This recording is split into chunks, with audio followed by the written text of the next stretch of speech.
This video is brought to you by Endel. Stop drinking too much. How do you know if you're drinking too much? You regret what you do when you're drinking.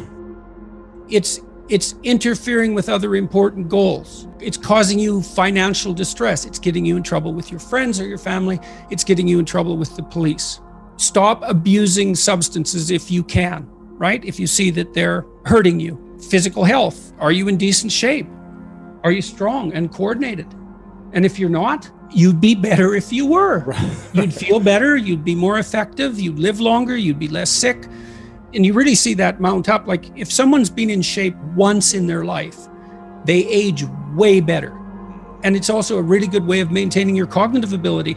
Like, you know, you hear about those exercises that you can do online to make you smarter and keep your cognitive ability intact. Yep. Those don't work. There's no evidence that they work. Exercise works. Cardiovascular and weightlifting, you start to decline in your fluid intelligence at about the age of 25. And it's a linear trend downhill, and it can accelerate as you get older. It's just like this, quite ugly. If you exercise, you stave that off. Maintain your relationships and foster them. So when I look at successful people, they're really good at something.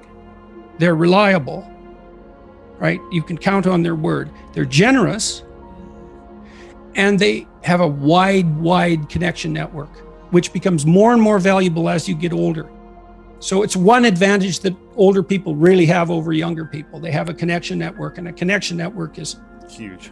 Well, you could be connected to 1,000 well-connected people. Okay, that means you are connected to the entire world. Right, it's unbelievably valuable.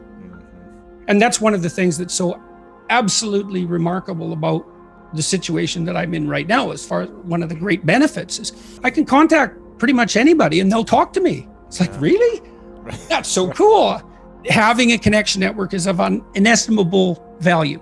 Reliability, generosity, you can work on both of those. Philosophical sophistication, it's very useful because it orients you properly. You have a sophisticated sense of the world. You find, for example, that doing things for other people is actually more rewarding than virtually anything else you can do. You know, when you hear you should be of service to other people. Well, if you actually watch yourself, you pay attention to yourself and you do something that helps someone else and it genuinely helps them, I defy you to find another experience that is that satisfying. It's actually quite stunning how satisfying that is. And so that's a very useful thing to realize. There's no better life strategy. If the ethical argument is put properly, it is by far the most compelling argument. It's like if you want to have everything you could possibly want and more, then be a good person. The better a person you are, the more likely that is to happen. That doesn't mean that you're completely protected against getting cut off at the knees. But there's no better strategy. When my health fell apart and I was in the hospital or multiple hospitals for long periods of time, you know, I stopped doing everything I was doing. And everything I was doing was difficult. My clinical practice was difficult. The professorial job was difficult. The company I was running was difficult. The writing was difficult. Yeah, the lecturing was difficult. It was all difficult. And I'm not complaining about the difficulty. I actually loved that. That was fine. I'm not complaining about it at all. But because it was difficult, I have to be in really good shape to do it. And so then I wasn't in really good shape. And so because I wasn't in really good shape and everything I had done was difficult, I didn't know what to do. And I couldn't get back on top of things because it was like trying to jump into a car going 200 miles an hour. You know, it's very easy for us to call people who are doing something that we're not doing stupid. It's like, don't be so sure about that, you know. And it would have been better for me if I would have had a wider variety of skills that weren't so high intensity. I could have had some leisure activities that I got good at. Music might have been good, that weren't so demanding. See, what I tried to do, if I saw something was difficult, I wanted to master it. I was driven to do that, just to see how far I could go in these multiple directions. And that left me vulnerable to one thing. It left me vulnerable to being in a situation where I wasn't healthy enough to manage it. Someone asked me the other day, do you regret the pathway that you've taken? And that's a question that's worth considering.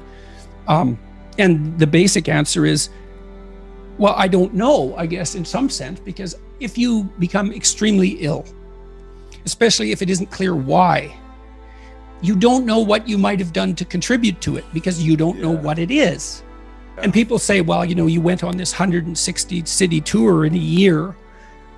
Maybe that was too much. It's like, it didn't seem like too much. I really enjoyed it, actually. Right. It was great, but it was also very intense. Right. And I did expose myself to a lot of misery, meeting people, so many thousands of people. I opened myself up to a tremendous amount of misery and longing and pain. And that was very emotionally impactful. But I can't say with certainty that what the consequence of that was.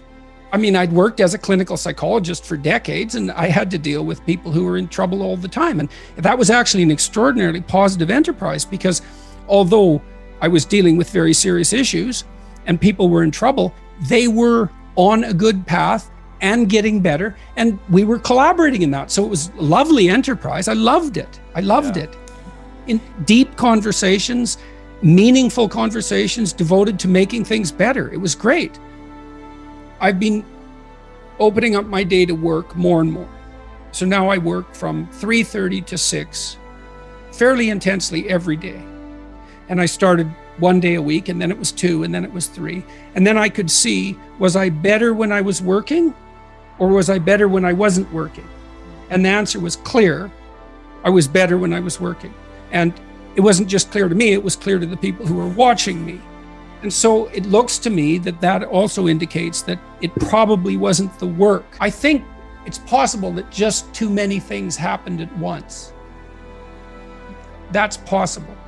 It certainly distracted me, right? And so maybe I wasn't paying attention to exactly the right thing. If you find that you're having trouble falling asleep or that your quality of sleep hasn't been what it used to, Endel is here for you. Endel is an environment-based nonprofit app that takes everything we know about sound and uses cutting-edge technology to create soundscapes that will soothe and help you into a deep sleep.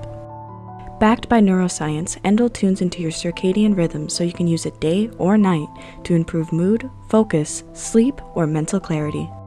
With their patent AI technology, Endel adapts to your location, heartbeat, and weather in real time to better serve you. The first 100 people to download Endel will get a free week of audio experiences. Just check out the link in the description.